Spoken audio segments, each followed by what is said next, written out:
अरे सेठानी जी, आज आप इतना देर तक सोते रही, क्या बात है? जी आज मेरी तबीयत कुछ ठीक नहीं है।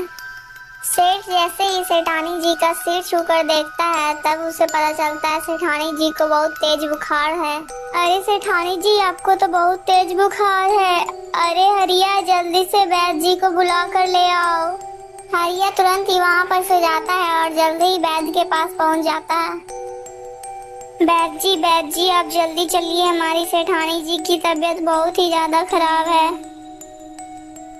वैद्य फिर जल्दी ही हरिया के साथ निकल पड़ता है, लेकिन जितने देर में वो लोग पहुंचते हैं उतने देर में सेठानी तो दुनिया को अलविदा कह चुकी थी। सेठानी जी, तुम तो मुझे अकेला इस दुनिया में छोड़कर चली गई। अब मैं अकेला क्या करूँगा? इसी प्रकार वो सेठ और तथा वो दोनों बच्चे रोते रह जाते हैं। इसके बाद सेठ अपनी पत्नी का अंतिम संस्कार करता है। जब से सेठानी मरी थी तब से उसके बाद सेठ हमेशा गुमसुम रहने लगा था। सेठ को गुमसुम देखकर उनके दोनों नौकर बहुत हैरान थे। अरे हरिया भाई, अगर ऐसे ही सेठ जी का हाल रहा तो हमारा क्या होगा? अरे हाँ गोविंद, तुम बिल्कुल सही कह रहे हो। क्यों ना ऐसा किया जाए कि सेठ जी का दूसरा विवाह करवा दिया जाए। हाँ हरिया, तुम एकदम ठीक कहते हो। इतना सोचकर वो दोनों सेठ के पास जाते हैं। सेठ जी, यदि आप बुरा ना माने तो हम आपसे कुछ कहना चाहते हैं।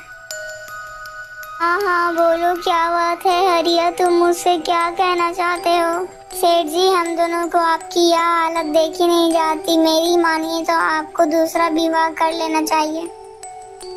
अरे नहीं हरिया, मैं दूसरा विवाह नहीं कर सकता। लेकिन सेठ जी, यदि आप विवाह नहीं करेंगे तो आपका कारोबार कौन संभालेगा? यदि आप कारोबार संभालेंगे तो बच्चों को कौन संभालेगा? इसीलिए आपको विवाह तो करना ही पड़ेगा ना। दोनों नौकर सेठ को बहुत देर तक समझाते हैं। अंत में सेठ भी विवाह करने के लिए तैयार हो जाता है। अच्छा ठीक है, मैं विवाह करने के लिए तैयार हूँ। फिर सेठ बड़े ही धूमधाम से दूसरा विवाह कर लेता है।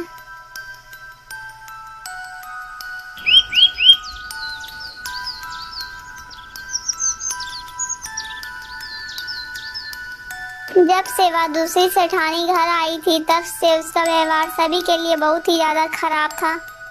वह सेठ के बच्चों को बहुत ही ज्यादा डांटा करती थी और उन्हें बहुत परेशान भी करती थी और उन दोनों की शिकायत सेठ से भी कर दिया करती थी।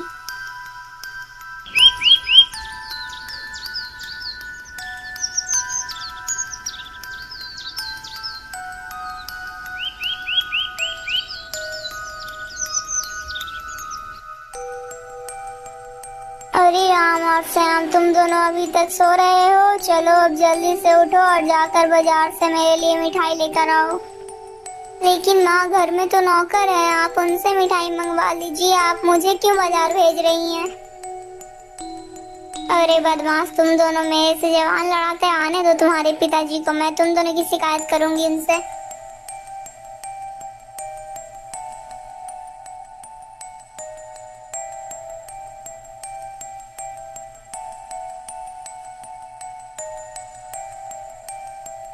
अरे सेठानी जी, क्या हुआ? आज आप फिर से उदास बैठी हुई हैं।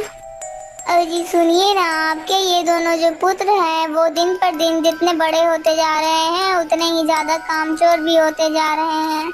आज तो आपको फैसला करना ही होगा कि आप हम दोनों में से किनको चुनेंगे। आप उन दोनों को चुनिएगा या मुझे चुनिएगा? यदि उन दोनों को अपने पास रखिएगा तो मैं हमेशा के लिए यहाँ से चली जाऊंगी। सेठानी की मुँह से यह बात सुनते ही सेठ बहुत घबरा जाता है। अरे हरिया, तुम दोनों कहाँ हो? जी मालिक, बोलिए, हमारे लिए क्या आदेश है? हरिया और गोविंद, तुम दोनों जाओ और उन दोनों राम और श्याम को कहीं दूर जंगल से में छोड़ कर आओ जहाँ से वे दोनों वापस ना आ सकें। लेकिन मालिक, आप ये क्या कर रहे हैं? आप अपने ही पुत्र को जंगल में छोड़ने की बात कर रहे हैं। हरिया, मैंने तुमसे जितना कहा है बस तुम उतना ही करो। सेठ की बात सुनते ही दोनों हरिया और गोविंद सेठ के लड़कों के पास जाते हैं।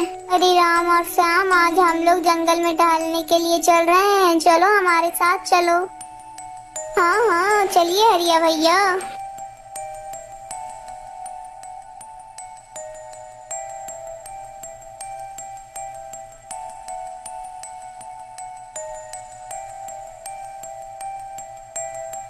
इतना कहकर वो दोनों नौकर उन दोनों बच्चों को जंगल की ओर लेकर निकल पड़ते हैं। दोस्तों, अगर आपको ये वीडियो अच्छी लगी तो प्लीज वीडियो को लाइक करके चैनल को सब्सक्राइब कर दीजिएगा दोस्तों। और हाँ दोस्तों, इस वीडियो का पार्ट 1 और पार्ट 2 आकर हमारे चैनल में जरूर देखिएगा दोस्तों। ऐसी और कहानी देखने के लिए हमारे चैनल के साथ जुड़े रहिएगा। दोस्तों, अगर आपको ये कहानी अच्छी लगी तो कमेंट में जरूर बताइएगा कि आपको इस कहानी से क्या शिक्षा मिली है।